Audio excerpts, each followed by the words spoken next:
L'Union des forces de la résistance UFR dirigée par Timan Erdemi a rejoint la coalition pour un Tchad uni, soutenant ainsi la candidature de Mahamat Idriss Déby Itno pour l'élection présidentielle de 2024.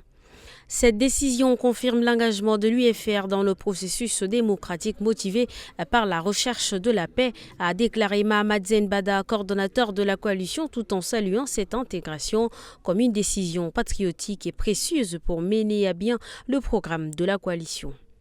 L'UFR, fondée en 2009, regroupe 8 mouvements rebelles tchédiens. Prélude à l'élection présidentielle du 6 mai, une réunion s'est tenue à la résidence du préfet de Mandoul occidental pour préparer l'élection présidentielle. L'objectif de cette réunion est de créer des conditions et prendre des dispositions nécessaires pour le bon déroulement de ce scrutin dans ce département. Le préfet a appelé à la collaboration de tous pour le bien-être de la population et a rappelé aux forces de défense et de sécurité le respect des règles. La Banque des États de l'Afrique centrale BAC informe que les billets de la gamme BAC de type 1992 ne seront plus échangeables à partir du 1er juin 2024. Ces billets ont perdu leur cours légal depuis le 1er mars 2023. Les détenteurs sont invités à les échanger avant la date limite et sur présentation d'une pièce d'identité. Les billets des autres gammes continuent de circuler normalement.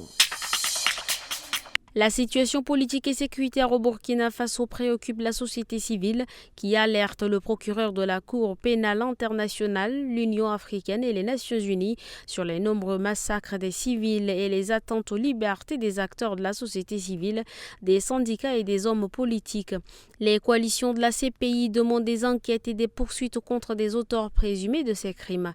Ils soulignent l'urgence d'agir face à l'impunité et réclament justice pour les victimes. Les réactions des instances internationales restent pour le moment silencieuses.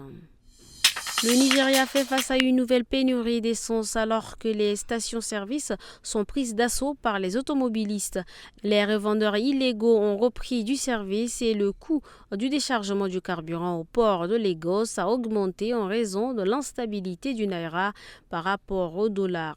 Plus de 200 groupes de la société civile ont appelé au départ du directeur de la NNPC accusé de mauvaise gestion. Les patrons de stations-service demandent à ce que la raffinerie publique de Port Harcourt soit mise en service le plus rapidement possible.